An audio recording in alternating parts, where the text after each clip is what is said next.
Sud Radio Regard de Femme, Michèle Vianès. Bonjour Michèle Vianès. Bonjour Jean-Marie. Présidente de l'organisation non gouvernementale Regard de Femme. Michèle, vous faites votre rentrée sur Sud Radio et vous la faites avec un coup de gueule. Un coup de gueule contre ceux qui disent que l'interdiction de l'abaya à l'école serait sexiste. Pourquoi ce coup de gueule ? Eh bien, tout simplement parce que c'est encore un mot galvaudé, sexiste.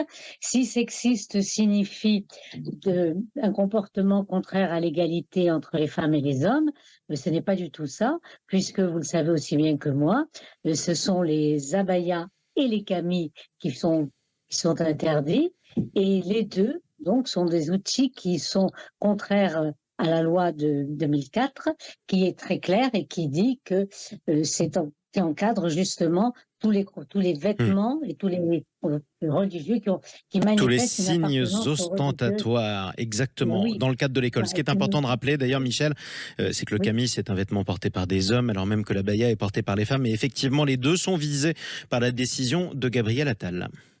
Oui, parce que ce sont les nouveaux instruments de l'islam politique pour montrer sa capacité d'occupation des espaces et des esprits.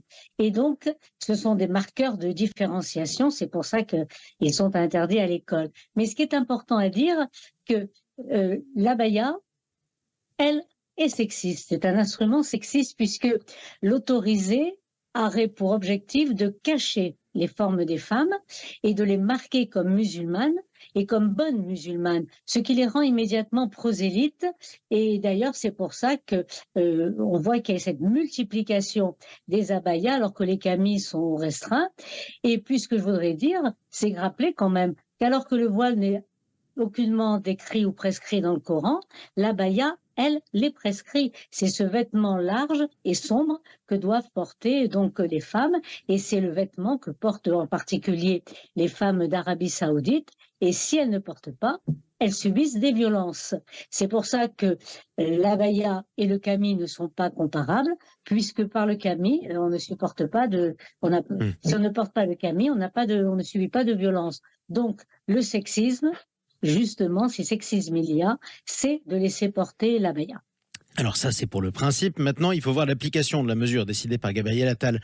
Comment on distingue techniquement une abaya d'une robe longue et ample? Est-ce que ça fait une police des vêtements?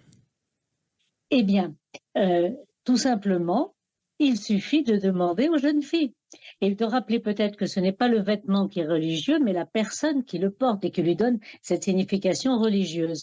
Et lorsqu'on interroge ces jeunes filles, ces adolescentes, eh bien, tout de suite, elles disent que c'est leur religion qui leur dit de cacher les bras, les jambes, le corps en intégralité. Et donc, à partir de là, c'est pour ça que c'est un outil, c'est un marquage religieux. Et puis, moi, ce que je dis, c'est comment s'étonner après avoir laissé toutes ces jeunes filles, et ces petites filles d'ailleurs, porter le voile, et sans protester, qu'aujourd'hui, les adolescentes portent ces abayas pour se différencier et se marquer. Alors, si on regarde justement, elle va être interdite à l'école. Comment on fait pour faire respecter l'interdiction, du coup, Michèle ?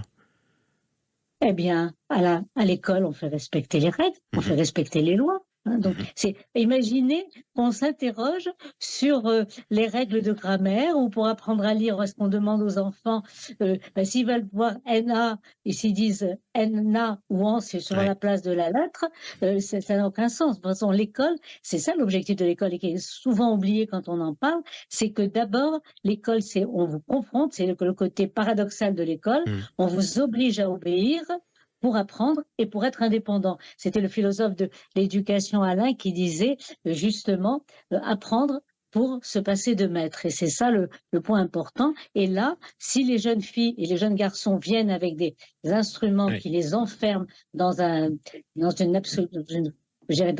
religion qui ne leur permet pas les droits, reconnus par la République française, eh bien, à ce moment-là, il est évident qu'on ne peut pas les laisser faire et qu'il faut leur apprendre, puisque c'est là à l'école, à devenir des citoyens autonome. Et pour être citoyen, il faut avoir l'esprit libre, être capable de juger. Et là, quand on est enfermé dans une idéologie, c'est beaucoup plus difficile d'avoir l'esprit libre et la tête libre. Plaidoyer pour l'école émancipatrice. En tout cas, merci beaucoup Michel Vianès. On vous souhaite une bonne rentrée. Merci à vous aussi.